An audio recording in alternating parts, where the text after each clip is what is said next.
Halo teman-teman, kenalkan nama aku Ika Yunitanti. Di sini saya akan melakukan edukasi cara batuk efektif dengan benar.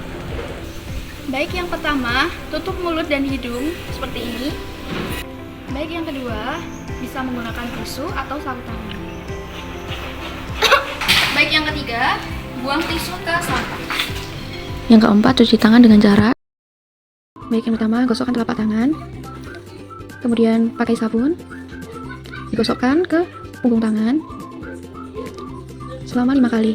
Setelah itu ke sela-sela tangan selama 5 kali juga. Setelah itu ke tangannya dikunci selama 5 kali.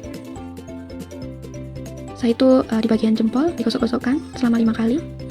Setelah itu kucupkan jari-jari selama 5 kali. Setelah itu dibilas. Baik, yang kelima, jika tidak ada tisu bisa menggunakan lengan seperti ini. Baik, yang terakhir bisa menggunakan masker